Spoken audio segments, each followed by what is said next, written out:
73, Roberto Durán finally admits what he never dared to say in his prime. The man once called Hands of Stone, the fighter who terrified an entire generation, was himself haunted by fear. It wasn't the kind of fear that makes a man run. It was the quiet one, the kind that lives in the back of the mind, that whispers before the bell rings. For decades, he denied it, buried it under victories, and laughed whenever journalists asked if he'd ever been afraid. But time has a way of softening even the hardest stone. In an old recording, his voice breaks for a moment as he says, "There were a few men I didn't want to face again. 6 names, 6 reminders that even legends bleed inside." He speaks of men who outthought him, outpunched him, or simply refused to break. Men who made him question not his fists, but his courage. And behind every name lies a different kind of fear. Respect, regret, humiliation, or the slow realization that greatness has limits. From the relentless discipline of Marvin Hagler to the precision of Sugar Ray Leonard, from the cruel power of Thomas Hearns to the speed of Hector Camacho, each one carved a scar in the story of a man who once felt untouchable. Durán doesn't speak these words to seek pity. He speaks them because they are true. Because no fighter, no matter how fearless he seems, escapes the memory of the men who almost broke him. For the first time, he opens that chapter. The chapter of fear, of pride, and of the lessons only pain can teach. 6 fighters, 6 memories he could never forget. This is the untold truth of Roberto Durán, Hands of Stone, and the 6 men who made him tremble. Let's find out what really happened to Roberto Durán. Roberto Durán's story began in the rough streets of El Chorrillo, Panama, a place where fighting wasn't a sport, it was survival. As a child, he learned to punch before he learned to read. By 16, he was already earning money in underground fights, and by 21, he had the world title around his waist. They called him Manos de Piedra, Hands of Stone, because when he hit, men fell like walls collapsing. In the 1970s, Durán became more than a boxer. He was a symbol of pride for Panama, a man who rose from nothing to rule the lightweight division. His aggression, his hunger, his unbreakable will turned him into a hero of the people, a fighter who carried an entire nation into every round. But greatness has a price. Fame brought arrogance, and arrogance brought mistakes. When he moved up in weight to face Sugar Ray Leonard, the warrior from the slums became an international celebrity and eventually a man at war with his own legend. Across 4 decades, Durán fought in 119 bouts and conquered 4 weight divisions. He was feared, loved, and sometimes hated. Yet behind the fire, there were cracks no one saw, because even the toughest hands can tremble when they remember the past. Behind the glory stood 6 men who made him question everything: his power, his pride, and his place in history. The ones who turned Hands of Stone into a man of flesh and fear? Number 6, Marvin Hagler. It was November 1983, Las Vegas. The air was thick with expectation. Marvin Hagler, the undisputed middleweight champion, and Roberto Durán, the lightweight who had climbed 3 divisions to meet him. The odds said Durán was too small, too old, too reckless. But he accepted anyway. For him, fear had never been a reason to walk away. It was a reason to fight. From the opening bell, Hagler's presence filled the ring. Bald head glistening under the lights, eyes fixed and unblinking, he moved with the calm precision of a soldier. He didn't waste energy, he didn't speak. Everything about him radiated discipline. Durán, who once fought with pure emotion, suddenly found himself facing something colder, something he couldn't intimidate. The first rounds were chess, not war. Every time Durán tried to storm inside, Hagler's jab was there like a gate that never opened. Durán landed counters, smiled, taunted, but Hagler never changed expression. He was a wall of silence, and that silence was frightening. In the corner between rounds, Durán's trainer whispered, "He's not breaking, Roberto." And for the first time, Durán nodded without a word. The man who had outfought and outshouted everyone else had met a champion who didn't need words, only control. As the fight stretched into the championship rounds, Durán realized something unsettling. Hagler wasn't chasing a knockout, he was collecting data, punishing mistakes with quiet efficiency. Every jab was a question, every hook an answer. It wasn't brutality, it was mastery. When the final bell rang after 15 rounds, Durán stood bloodied but proud. The judges gave the decision to Hagler, but the loss didn't feel humiliating. It felt heavy, like standing in front of a mirror that reflected not weakness, but truth. Years later, Durán called Hagler the man who taught me the meaning of discipline. He feared not Hagler's fists, but his calm, the terrifying certainty that no emotion could touch him. That night, the fighter from Panama learned that there are opponents who don't beat you with violence, they beat you with order. And as he left the ring, Hagler still expressionless, Durán whispered to himself, "He's different. He doesn't fight men, he conquers them." What is not 74? For the rest of his life, Durán spoke of Hagler with a rare tone, half admiration, half unease. Because in Hagler, he saw what every warrior secretly dreads, a man with no fear left to lose. Number 5. Esteban de Jesús.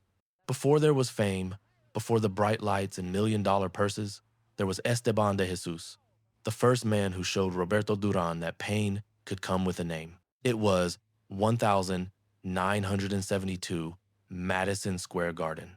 Durán was 21, undefeated, a street kid from Panama who fought like he had nothing to lose. Esteban de Jesús, calm and compact, carried the pride of Puerto Rico on his shoulders. From the first round, Durán charged like he always did, but de Jesús wasn't intimidated. He stepped back, countered with a right hand that cut through the air like lightning, and dropped Durán hard to the canvas. The crowd gasped. For the first time in his career, Hands of Stone was down. Durán got up, but something in his eyes changed that night. He finished the fight, lost on points, and left the ring without a word. Reporters called it a shock. For Durán, it was something else. A wound to the soul. He had met someone who knew how to dismantle the chaos inside him. 2 years later, he got his revenge, stopping de Jesús in a brutal rematch in Panama. And again in 1978, when he defended his lightweight crown and beat de Jesús for the final time. The rivalry became legend. Fire against ice, instinct against control. But behind the violence grew something unexpected, respect. They had hurt each other, and somehow that created understanding. Then came tragedy.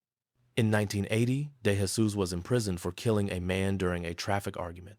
Years later, he contracted AIDS, a death sentence at the time. When Durán heard, he didn't laugh, didn't gloat. He visited him in prison. The two men, once sworn enemies, sat together in silence. Durán held his hand. The man who once made him fall was now fading before his eyes. Durán later said, "He was the only one I ever feared, not for what he did in the ring, but for what happened after. Because de Jesús reminded him that greatness is fragile, that even legends can lose everything. It wasn't fear of punches, it was fear of fate." When de Jesús died in 1989, Durán wept. He called him brother. And from that day, every time someone asked Durán who was the best he ever faced, he paused before answering.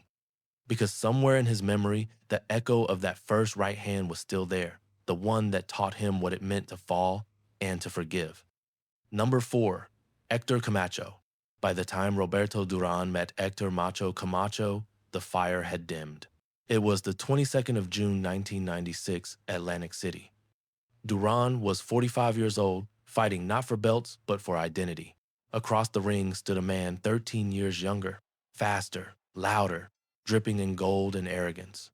Camacho didn't just fight, he performed. And that confidence, that reckless youth, was everything Durán once was. The crowd saw it as a mismatch, the aging legend versus the showman of a new era. But for Durán, it was personal. He needed to prove that time hadn't broken Hands of Stone. Yet deep down, he already felt the betrayal of his own body. The hands slower, the reflexes dulled, the lungs no longer endless. When the bell rang, Camacho danced. His feet barely touched the floor. His head slipped punches before they landed. Durán tried to cut the ring, to trap him like in the old days, but Camacho vanished every time. His jab was light, mocking, and the smile that followed each punch burned worse than the pain. By round 7, Durán's timing was gone. He could still take a hit, but he couldn't give one back. In his corner, the old trainer whispered, "Your fighting time, not him." And for once, the words felt true. Camacho wasn't the most dangerous opponent Durán ever faced, but he was the cruelest reminder that time had already won. When the referee raised Camacho's hand that night, Duran didn't argue. He looked away, not in shame, but in quiet acceptance. The cheers no longer belonged to him. The ring that once felt like home now belonged to someone else. Someone faster, someone younger.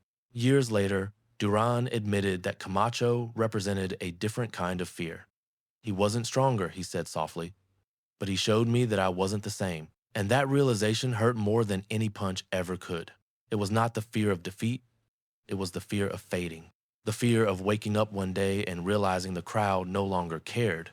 When Hector Camacho was killed in 2012, Duran mourned him like a rival and a reflection.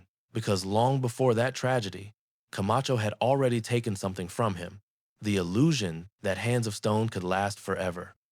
That night in Atlantic City, fear finally had a new name. Not Hearns, not Leonard, but Father Time. Number 3. Iran Barkley. The 24th of February 1989. Atlantic City. The air smelled of sweat, smoke, and disbelief. Roberto Durán was 37, long past the age when fighters were supposed to walk away. Across the ring stood Iran Barkley, younger, taller, heavier, the reigning WBC middleweight champion. The Blade, they called him. He was everything Durán was not anymore. Explosive, fresh, ruthless. Few gave the Panamanian legend a chance. Barkley was supposed to crush him. The bookmakers didn't ask who would win, they asked how long Durán could survive. But Durán didn't come for survival. He came to prove that fear could still be conquered, even when it's written on your own skin. When the fight began, Barkley looked monstrous. Every jab shook the air. His right hand cut like an axe. The size difference was absurd. Durán, once a lightweight, was now trading with a man built like a tank. For the first few rounds, it looked like the critics were right. Barkley's shots snapped Duran's head back, his gloves thudding like gunfire. But the old champion had something the young one didn't: rhythm.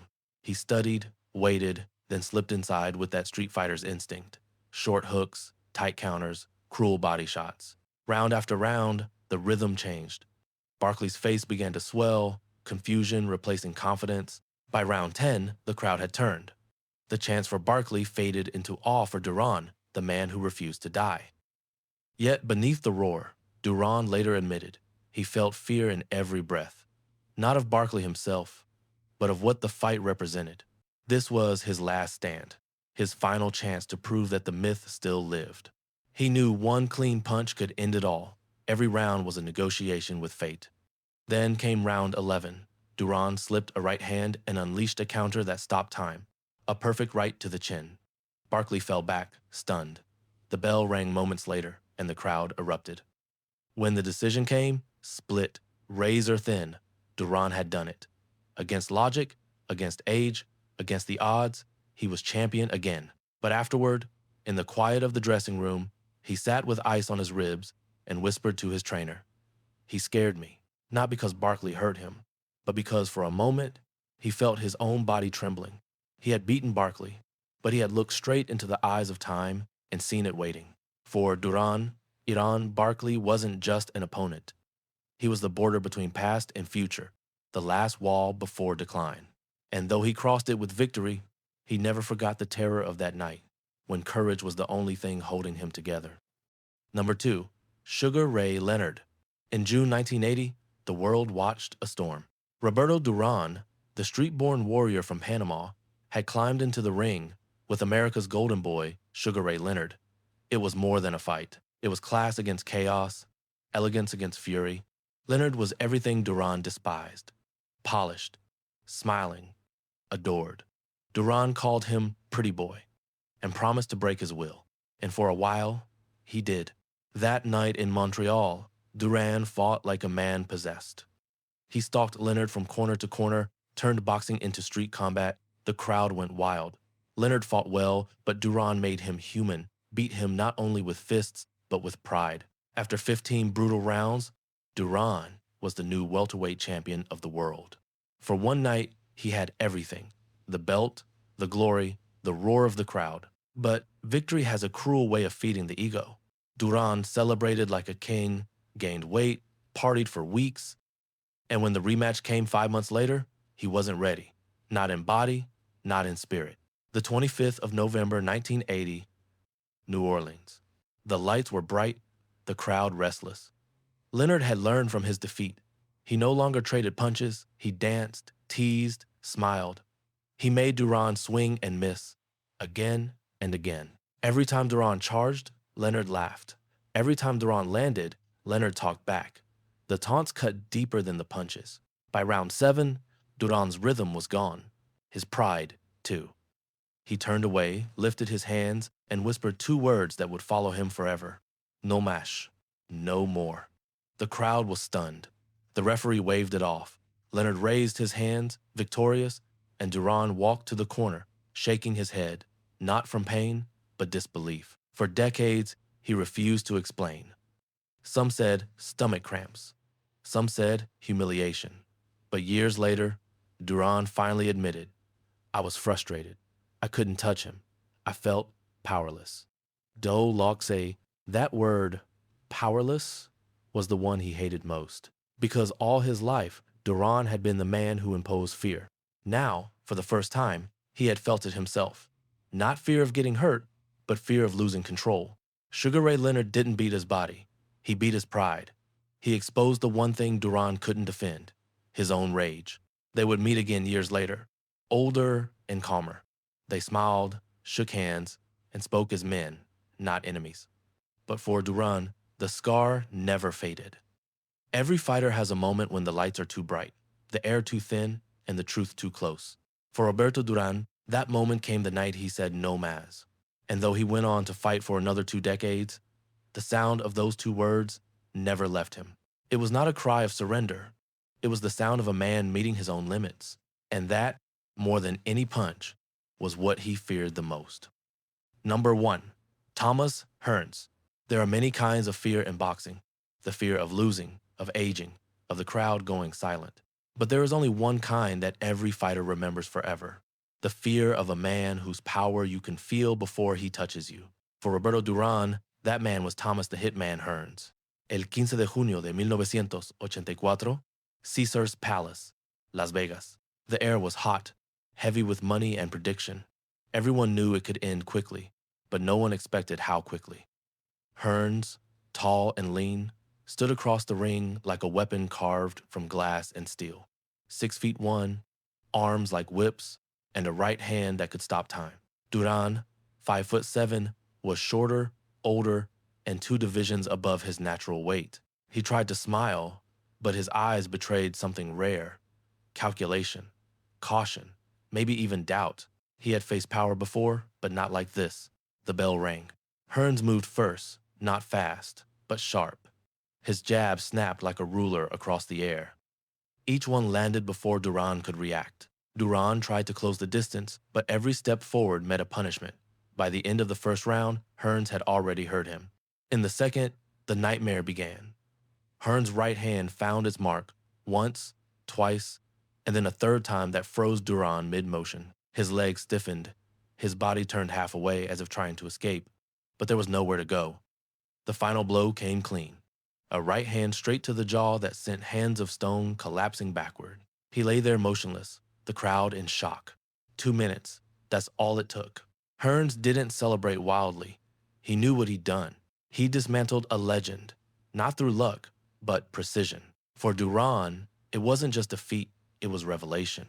I saw the punch before it came, he once said, and I couldn't move. That's when I understood fear. Is that Rassers and also that Rassers enforcement. Not the fear of getting hit, but the fear of helplessness. The moment when instinct fails and the body betrays the mind, that knockout haunted him more than the words, no más. Because this time, it wasn't pride that broke, it was silence. The kind that comes when even your own heartbeat sounds like an echo. After the fight, Durán left the ring with his head down. In the locker room, his trainer said, "You just met the one man you can't bully." Durán nodded.